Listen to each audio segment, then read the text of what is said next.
Здравствуйте, в эфире новости спорта, в студии Сарглана Захарова. Александр Овечкин подтвердил свое участие на чемпионате мира по хоккею в составе сборной России. Турнир пройдет в Словакии с 10 по 26 мая. Нападающий клуба Национальной хоккейной лиги «Вашингтон» в текущем сезоне набрал 89 очков. Он стал лучшим снайпером регулярного чемпионата и в 8-й раз в карьере преодолел рубеж в 50 шайб. В истории НХЛ Овечкин уступает по этому показателю только Уэйну Грецки и Майку Босси, на счету которых по 9 таких сезонов. В плей-офф в активе 33-летнего хоккеиста 9 очков. Также вызов в национальную команду приняли напарники Овечкина по Вашингтону форвард Евгений Кузнецов и защитник Дмитрий Орлов. Кроме этого, подтвердили свое участие на мировом первенстве нападающий Флориды Евгений Додонов и защитник Торонто Никита Зайцев. На чемпионате сборная России на групповом этапе сыграет с командами Норвегии, Австрии, Чехии, Италии, Латвии, Швейцарии и Швеции. РУСАДА и Российский футбольный союз планируют в начале мая подписать соглашение об антидопинговом сотрудничестве, передает ТАСС со ссылкой на главу РУСАДА Юрия Гануса. Детали соглашения пока не озвучиваются, но известно, что документ представляет собой в целом широкое, всеобъемлющее соглашение об антидопинговом сотрудничестве. Такие же отношения планируют оформить и с другими федерациями. Футболисты московского «Спартака» крупно уступили тульскому «Арсеналу» со счетом 0-3 в заключительном матче 25-го тура российской премьер-лиги. Встреча состоялась в Туле. Голы забили Эванс Кангва, Сергей Ткачев. Также с пенальти отличился Резуан Мирзов. «Спартак» потерял шансы на чемпионство за 5 туров до конца чемпионата. Московский клуб отстает от лидирующего «Зенита» на 15 очков, уступая петербургскому клубу по личным встречам. В марте «Спартак» покинул розыгрыш Олимпкубка России, уступив в четвертьфинале Екатеринбургскому «Уралу» по сумме 2 матчей. В Лиге чемпионов столичные футболисты проиграли в 3-м квалификационном раунде к греческому «ПАОКу», после чего продолжил борьбу в Еврокубках в групповом турнире Лиги Европы. Там они оказались на последнем месте своей группы. «Арсенал» продлил беспроигрышную серию в чемпионате России до 8 матчей, в 7 из которых не пропустил ни одного мяча. Тульский клуб выиграл 3-й из 4 домашних поединков в рамках чемпионата России против «Спартака». Все победы были одержаны сухим счетом.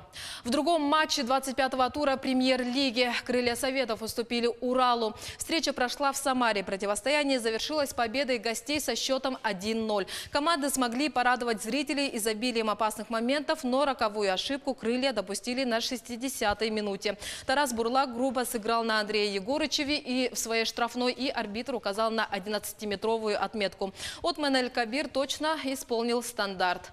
Не повезло в этом туре и оренбуржцам. Со счетом 2-1 в гостях они проиграли Енисею. Счет открыл Александр Соболев. В конце первого тайма форвард Енисея реализовал пенальти. На 64-й минуте Оренбург остался в меньшинстве. Григорий Чиркин получил вторую желтую карточку. Однако это не помешало гостям забить ответный гол. На 80-й минуте матча гости сумели сравнить счет. Забил Джорджи Диспотович. Но финальный гол остался за Енисеем. Вышедший на замену Александр Кутин забил уже в добавленное время. До этого матча Енисей в последний раз одержал победу в 15-м туре РПЛ в матче с «Динамо». А нерюнгринские футболисты готовятся к 7-м играм народов Якутии. В апреле в городе Зея Амурской области сборная успешно выступила на турнире по мини-футболу, обыграв одну из сильнейших команд Благовещенска. Всего в соревнованиях принимали участие 7 команд. В последний день турнира нерюнгринцы сыграли в ничью с футболистами города Сковородино. Сейчас футболисты уже дома, но на отдых времени нет. Полным ходом идет подготовка к играм, которые пройдут в июле в Амгинском районе. Путевки для участия получили 35 районов Якутии. Всего ожидают более 6 тысяч спортсменов и гостей. Все ребята показали себя с наилучшей стороны. В принципе, что хотели мы увидеть, мы то увидели, насколько кто как готов. Качество игры посмотрели. Серьезным соперником. В принципе, все устраивает. И вот на каком уровне сейчас у вас будет проходить подготовка уже к республиканским командам? Ну, будем готовиться по мере возможности. Люди все работают. В свободное от работы время. Кто может, приходит. Те работают.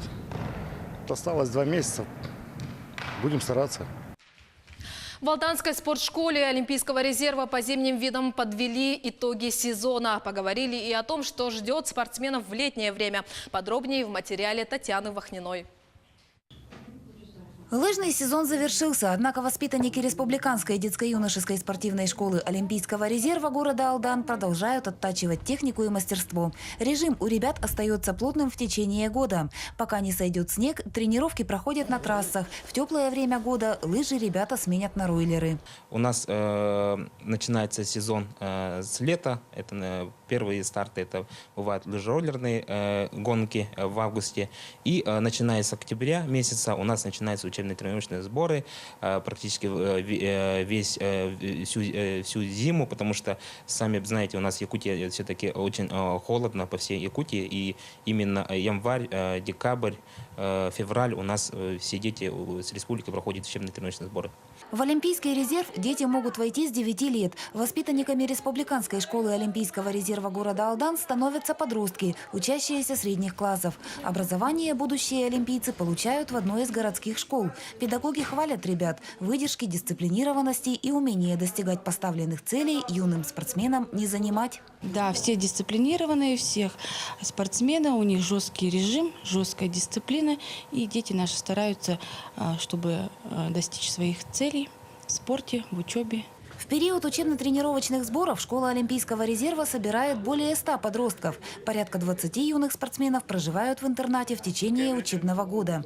Это уроженцы со всей республики. Практически всю республику, имеется в виду лыжную, мы охватываем. Это получается с юга это Нерингри, получается заречные улусы, практически все улусы. Минувший сезон для воспитанников школы выдался насыщенным. Помимо сборов, первенств и чемпионатов различных уровней, ребята защитили честь республики на первых международных спортивных играх «Дети Азии». Зима 2018-2019 для спортсменов явилась также своего рода подготовкой к 4-й спартакиаде зимних видов спорта, которая состоится в марте 2020-го. Татьяна Вахнина, Сергей Шипачев, Александр Лукин, Алдан. Это были новости спорта. Всего доброго.